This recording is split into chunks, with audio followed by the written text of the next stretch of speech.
Bom dia, a paz do Senhor e Salvador Jesus Cristo para você, meu irmão, minha irmã, meu amigo, minha amiga. Nessa madrugada de quinta-feira, dia 2, considerado finado nesse dia, né? Nós estamos aqui, são 5 horas da madrugada, 5 horas da manhã, né? Muitos estão dormindo ainda, claro, né, aproveitando esse feriado. Muitos talvez estão na estrada viajando para aproveitar um final de semana prolongado aí de férias, indo para a praia e tal. E eu estou aqui, né, para a glória de Deus.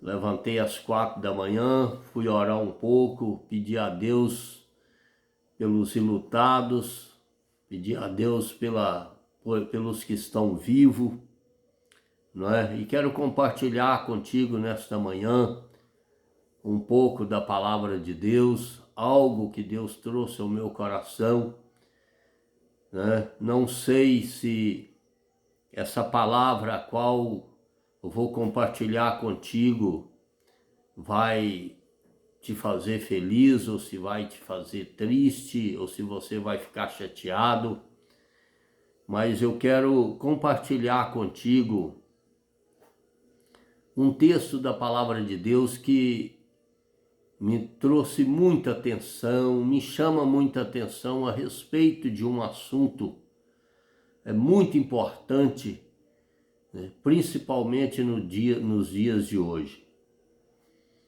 A Bíblia diz que o diabo veio para cegar o entendimento dos incrédulos, né? E a Bíblia diz também, não me lembro agora o capítulo nem o versículo, que se possível até os escolhidos serão enganados pelo chamado inimigo, pelo chamado falsos profetas, falsos mestres e por aí vai, né?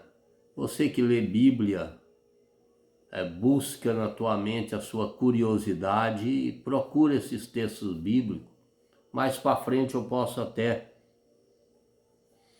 falar sobre isso, aí dar os textos bíblicos para você mastigado, mas eu não gosto de fazer isso não. Eu gosto de falar, tá no livro tal e você vai ler, porque é interessante ler a Bíblia. Eu sempre disse que a palavra de Deus ela é a bússola que nos direciona, que nos orienta, que nos avisa, não deixa você enganado, não deixa. Quando nós abrimos o nosso coração para entender e ler a palavra, estudar a palavra do Senhor, meditar na palavra do Senhor como palavra de Deus, o Espírito de Deus, o Espírito Santo nos abre os nossos olhos do nosso entendimento e nós acabamos entendendo o que é que aquela história quer nos dizer, né? Nós entendemos que há céu e inferno. Nós entendemos que há morte, né? Que há a morte, ela é notória na face da terra desde a época de Adão e Eva. Já existe, né? Ali desde quando Caim matou Abel, nós sabemos que existe morte, que existe céu e inferno, né? Para muitos não acreditam, muitos acham que o inferno é aqui, está por fora, completamente por fora, né? Que aqui só é inferno no sentido se você não souber administrar a sua vida. Mas se você souber administrar a sua vida, lendo e estudando a palavra do Senhor, que é a Bíblia Sagrada, eu estou aqui com a Bíblia anotada, né? Então a sua vida vai ser uma vida que vai ter problema, que vai ter dificuldade, que vai ter luta do dia a dia, que isso é notório, mas você vai levar uma vida de paz, de tranquilidade, de alegria, porque a Bíblia ela traz. Quando você medita nela de dia e de noite, é meditar, estudar e meditar, prestar atenção naquilo que Deus quer dizer através daquela história, daquele texto, daquele contexto, daquela situação. Então Deus vai falar e vai mudar muitas e muitas circunstâncias na sua vida, como mudou na minha e tem mudado a cada dia. Amém? Para não ficar só nas minhas palavras, né, Deus tem um esclarecimento para você, meu irmão, minha irmã, nesta manhã. Né?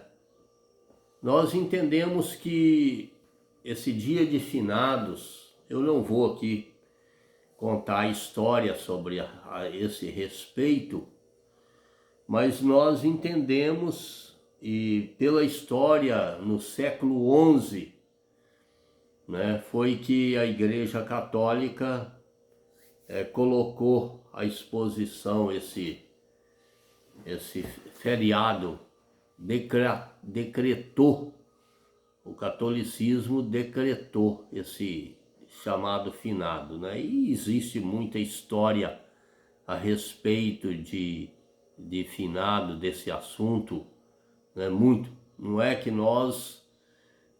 eu desrespeito morto nem nada, não.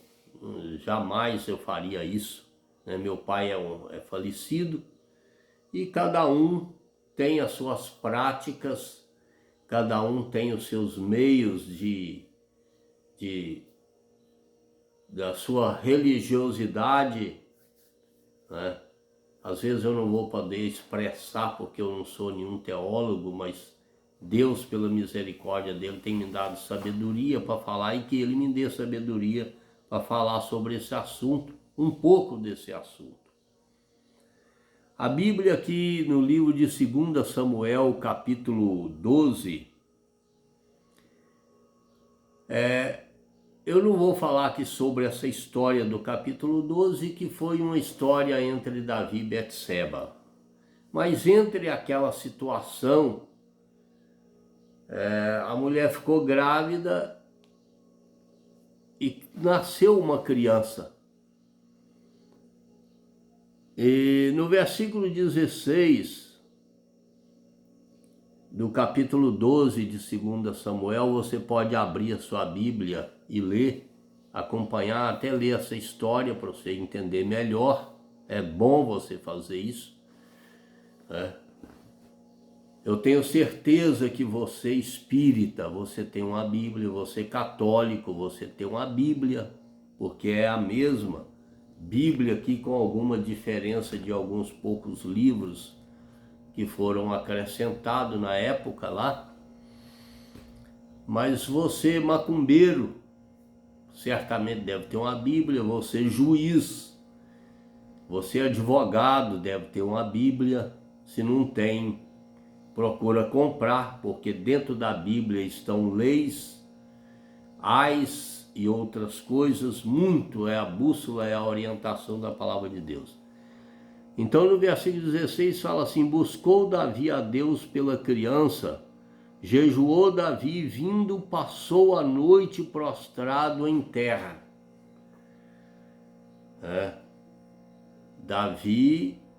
Buscou Davi a Deus pela criança. A criança estava viva, a criança ainda estava viva, porém tinha sido tomada de uma enfermidade. A Bíblia não fala qual a enfermidade que aquela criança tinha sido tomada, né? Mas Davi, a Bíblia está falando que Davi jejuava e orava pelaquela criança que estava viva. Bom, é assim que diz a história que Davi fazia. Davi era rei de Israel, você sabe, a história de Davi é notória para muitas e muitas pessoas, milhares de pessoas que conhecem essa história de Davi. Quando fala sobre Davi, o rei Golias, o gigante Golias, então as pessoas já sabem dessa história. Mas o que é interessante aqui, que me chama a atenção, toda a Bíblia me chama a atenção, porque são palavras de Deus. então relata a respeito de um homem orando por uma criança da família, por uma pessoa da família que está viva. Essa criança talvez não estava no hospital, talvez estava no palácio, em alguma parte do palácio, sendo cuidada por algum médico, eu acredito isso, por alguma pessoa ali que entendia da situação, fazendo o tratamento, e enquanto outros cuidava, Davi, na sequência, como conhecedor da palavra de Deus, eu tenho certeza que ele estudava os pergaminhos, porque naquela época não existia Bíblia, era pergaminhos que era escrito, né? E ele, tenho certeza que ele estudava, ele tinha orientação ali do profeta Natan, também que era um servo de Deus. Tenho certeza também que além de estudar os pergaminhos, né, do Velho Testamento, era orientado pelo Espírito de Deus. Bom, aí ele ora e jejua pela criança enquanto estava viva.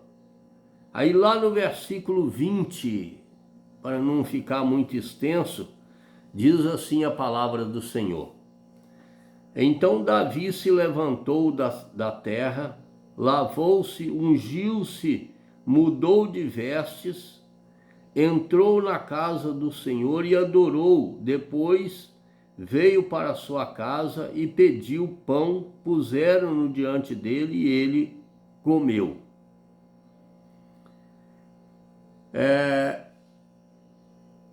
Eu poderia ter lido o versículo 19, o 18, o 17, você, como eu já disse, você pega a sua Bíblia e lê, mas eu vou aqui falar.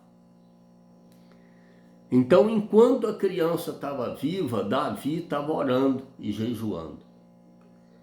Mas passado, parece que foram 7 dias, naquela busca incessante em prol daquele que está vivo. Por isso que é interessante, irmãos, você, meu amigo, minha amiga, né? Buscar ao Senhor enquanto a pessoa está viva. Porque enquanto está vivo, ainda há esperança, né? Ainda há esperança.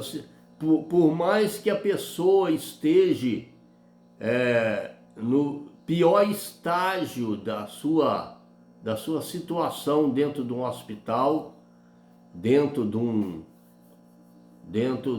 UTI, ali em coma, talvez tantos dias em coma, então é necessário que você jejua, que você ore a Deus, que você busque a misericórdia do Senhor por aquela vida que ainda está em vida, mesmo sendo entubada, mas ainda está vivo. Mesmo sendo pelos aparelhos, ainda está vivo, né? Então há uma necessidade muito grande de buscar ao Senhor, que é dono da vida. É Ele que dá a vida, é Ele que mata, é Ele que tira, é Ele que dá a vida, né? Eu vou parar aqui um pouquinho e contar, mesmo que eu passar alguns minutos hoje. Eu ouvi contar um testemunho de um senhor, parece que tinha 70 e poucos anos, e foi para o hospital. E ali, muito ruim, já praticamente o hospital, os médicos, as enfermeiras, não deram nada por aquele senhor. Já praticamente isolaram aquele senhor, porque a situação daquele senhor já estava, por muitos ali, determinada como fim. Já viveu muito, porque é velho, é assim, a maioria é assim que eles determinam, já está velho, já viveu demais, não precisa viver mais. Mas para Deus não é assim não, assim é para o ser humano. Mas a história, quem contou, eu não me lembro quem contou esse testemunho, diz que ali existia um médico que se compadeceu daquele senhor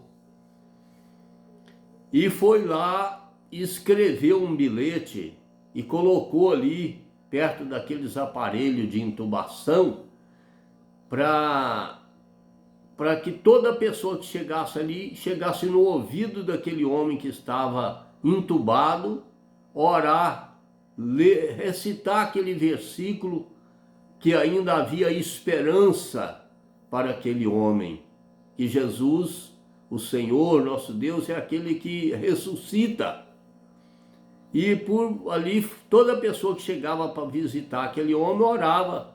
Ele já estava entubado, parece que há mais de 40 dias, praticamente morto, só vivendo pelos aparelhos.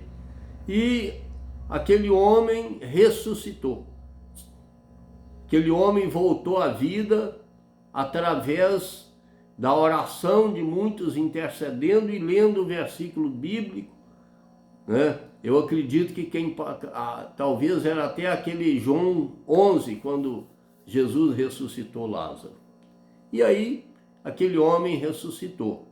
Então, isso quer dizer que a tua oração, o teu clamor pelo teu ente querido que está no hospital, que está nas últimas, talvez até dentro da tua casa, que você mesmo acha que não tem esperança para ele ou para ela, há esperança para aquele que está vivo. Só não há esperança porque a minha Bíblia diz, e a sua Bíblia, que está aí na beirada da tua cama aí, ela diz que a sua Bíblia é a minha Bíblia, que só não há esperança para aquele ou aquela que blasfema contra o Espírito de Deus. Fora disso, há esperança para o macumbeiro, para o bruxo, há esperança, não sei se há esperança para o satanista. Se ele não blasfemou contra o Espírito Santo, ainda há esperança, né? E eu creio na libertação e salvação de cada ser humano que existe na face da terra. Aleluia! Oh, glória! É a coisa mais linda, é você ter esperança de salvação e de vida eterna, né? Porque há vida após a morte.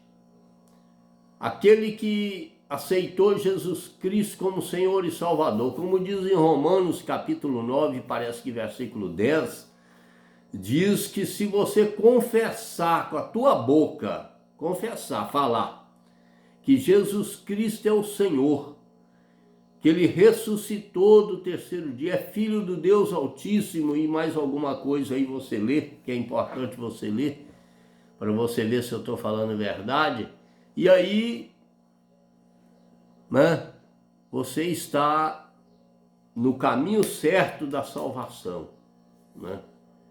Não é todos os caminhos que levam a Deus, não. Existe um caminho, que é Jesus Cristo Senhor, que te leva a Deus. Então a Bíblia está falando aqui, se você ler o versículo 19 ou 18, mesmo Davi prostrado, orando por aquela criança que estava viva ainda, ele escutou rumores dos seus servos, das pessoas ali. Ele ouviu rumores e a gente está orando, mas a gente não é surdo. Aqui qualquer conversinha que estiver próximo da gente, a gente escuta. Às vezes até atrapalha a gente naquela intercessão que a gente está. E Davi ouviu e pressentiu que eles estavam falando a respeito que a criança tinha morrido, e ele estava com medo de falar para Davi que a criança tinha morrido, e Davi ficar desesperado e etc e coisa e tal, porque existe, eu falei sobre isso, sobre o medo, existe impacto de palavras, existe certos impactos de palavras que a pessoa traz uma notícia para você e aquilo acaba te impactando e lançando um medo, uma tristeza, uma angústia, e aquilo acaba deixando a pessoa desnorteada até. Mas não foi assim com Davi, não, porque Davi estava ligado no trono de Deus. E quando a pessoa está ligada no trono de Deus, quando a pessoa está na fiação com Deus, o seu espírito está paralelo com o Espírito de Deus, em comunhão, melhor dizendo, em contato. Então, a pessoa, qualquer tipo de impacto que você levar, você não vai ser abalado por aquilo, porque você está confortado pela abundante graça, a graça de nosso Senhor e Salvador Jesus Cristo, que é a graça do Senhor que nos conforta e que nos conscientiza de toda e qualquer situação. Então aí, no versículo 20, como eu li, então Davi se levantou da terra e lavou-se. Até então Davi estava com roupas de tristeza, roupas de angústia, roupas de pano de saco, não estava com as vestes reais, com a roupa dele normal. Mas quando ele soube que a criança morreu, ele levantou. Ele levantou e foi lavar o rosto, foi desaparecer, mudar o semblante, se alegrar. Ah, pastor, mas uma palavra dessa nesta manhã, de finado, é alegria. A Bíblia diz que os discípulos foram fazer um feito e não conseguiram, ou ficaram ali tristes, abatidos com alguma coisa daquela situação. E aí Jesus virou para eles e falou: olha, alegria suas tem que ser o nome seu, está escrito no livro da vida. É a alegria da pessoa, do ser humano. Não é alegria de crente, de cristão, não, irmão. É a alegria do ser humano. Tem que saber que o nome dele está escrito no livro da vida, porque existe uma vida após a morte. Depois que a pessoa morre e vai para aquele túmulo, ali só foi aquela carcaça, aquele corpo, que vai se derreter, vai desfazer ali dentro daquela urna.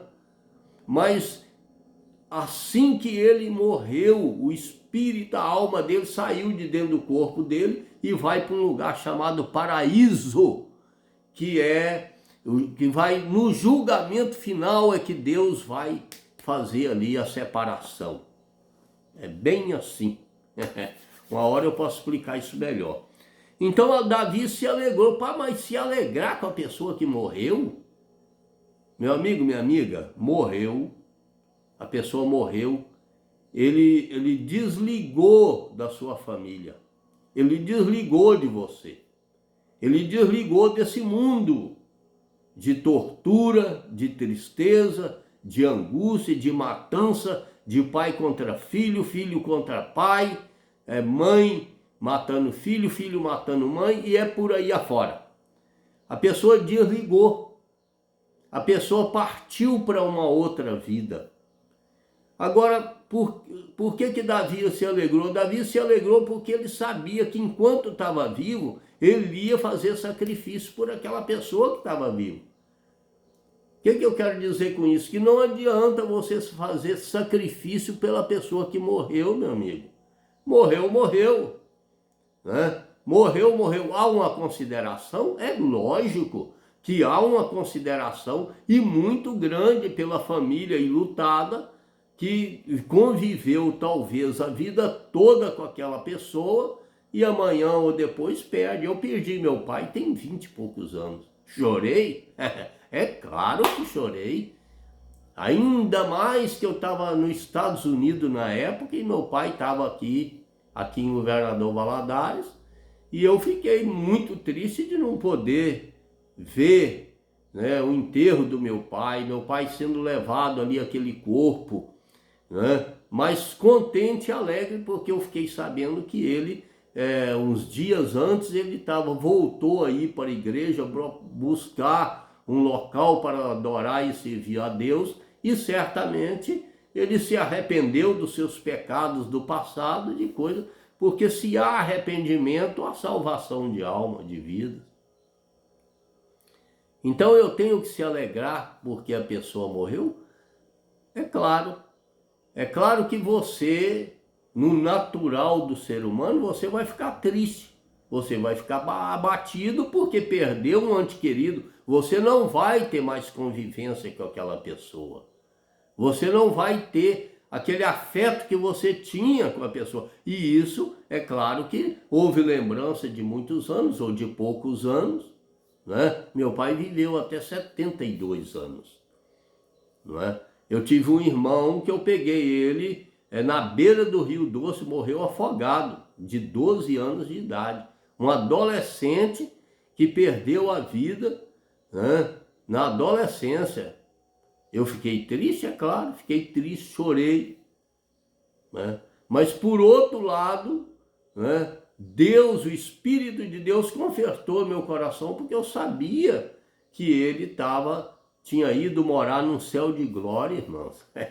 Aonde não há morte, aonde não há casamento, aonde não há essa aflição de vida, é só alegria. Então, o motivo de você se alegrar é saber que aquele ente querido seu foi para uma vida melhor do que aquela. Que amanhã você vai encontrar com ele. A Bíblia está falando isso. Deixa eu ver se é aqui no versículo 21. Né? Versículo 22. Respondeu ele: vivendo ainda criança, jejuei e chorei, porque dizia: quem sabe se o Senhor se compadecerá de mim e continuará viva a criança. Né? Aí no versículo 23 vai assim: porém agora que é morta, por que jejuaria eu? Poderia eu fazê-la voltar? Eu irei a ela? Eu irei a ela, porém ela não virá a mim. Olha aí, a palavra de Deus, ela tem uma resposta para nós, no versículo 23, sobre esse assunto. Adianta eu fazer sacrifício por aquele que já morreu? Não, não adianta. Você tem, meu irmão, minha irmã, minha amiga, meu amigo, deixa Deus tirar as escamas dos teus olhos. Não adianta você fazer sacrifício por aquele que já morreu, não. Não adianta, que ele já morreu. É assim que a Bíblia está orientando aqui em 2 Samuel capítulo 12. Leia para você ver. Eu não tô aqui desfazendo, não. Eu quero te dizer que você tem que fazer sacrifício por aquele que está vivo. Pela criança que é recém-nascida, que está hospitalizada, pelo adulto, pelo ancião. Ainda há vida para o ancião também, irmãos. Não desfaça do velho porque está velho, não. Você também pode ficar velho um dia. Mas interceda, jejua, paga um preço pelo seu ente querido que está vivo. Ah, mas está nas drogas há tantos anos. Não tem problema não, irmão. Deus liberta aquele que está nas drogas, aquele que está no alcoolismo. Ah, mas está lá na sarjeta, já está morando na rua há tanto tempo. Não tem problema não, irmão. Jejua e ora, consagra a sua vida em prol daquele que ainda está vivo, para que ele possa ser alcançado pela misericórdia de Deus e Deus salvar ele da vida, ele voltar para a sociedade ainda. Né? Então, Davi está falando aqui: jejuaria eu,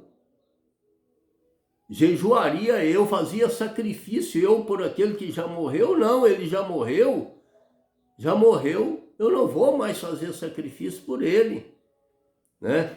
Porque a vida continua, você tem família para cuidar. Eu estou falando para pessoas que perdeu o ente querida, não evangélico, não cristão, porque cristão entende da maneira certa. Mas aquele que não é...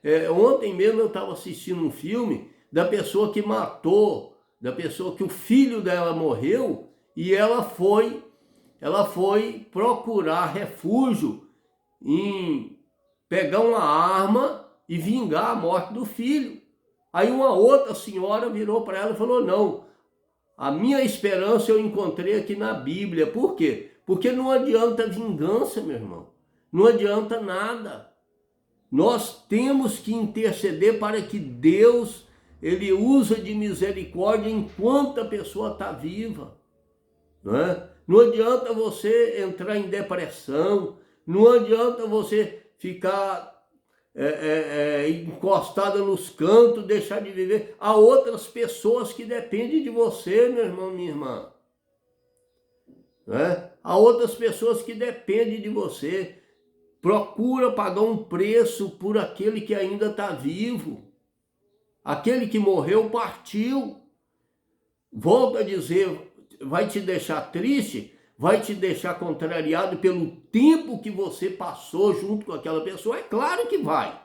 A gente nunca esquece daquilo. Eu sempre estou lembrando do meu pai, né? Mas não é por isso que eu vou deixar de viver, vou deixar de pagar o preço, não. Ele já está no lugar dele lá, sossegadinho, tranquilo, sem preocupação em participar desse mundo de horror que nós vivemos, né? Se a pessoa faleceu é porque chegou o dia, chegou a hora. Nós temos que conscientizar disso e saber que há pessoas que nós podemos ajudar, pessoas que você, meu irmão, minha irmã, pode levar uma palavra para evitar que ele saia das drogas, para levar ele a sair das drogas, para evitar ele de continuar no alcoolismo, continuar nas drogas, continuar no mundo da criminalidade. Há condições, meu irmão. Se alegra teu coração. Eu sei que é difícil, mas se alegra tua alma. Prega o evangelho, prega a palavra de Deus, leva uma palavra de esperança para aquele que está vivo, né? Para que o dia que ele partir dessa terra, ele parta com Jesus Cristo Senhor, né? Tá bom, meu irmão? Olha, já estou com 31 minutos, vamos orar? Pai querido, Deus soberano, eterno e fiel, aquilo, papai, que eu não pude expressar, o Senhor, o Espírito do Senhor, expresse para essa pessoa, para alguém. Conforta o coração dos enlutados, Pai. Conforta, abra os olhos daqueles que estão fazendo um sacrifício por aquele que já partiu. Mas que a pessoa possa ser, os olhos, as escamas dos olhos dessas pessoas possam cair por terra e eles entender que ainda há vida para frente e nós temos que lutar pela vida e pelas pessoas que ainda estão em vida, Pai. Abençoa essa família, abençoa esse irmão, essa irmã, e que o nome do Senhor seja glorificado em nome de Jesus. Um abraço do seu irmão, amigo Leôncio Gama, né? Passa esse vídeo para frente, se você achar, né? Passa para frente, ele vai servir para alguém. Eu tenho certeza que ele vai falar no coração de alguém. Em nome de Jesus, que Deus abençoe, uma ótima quinta-feira e um feriado super abençoado em nome de Jesus.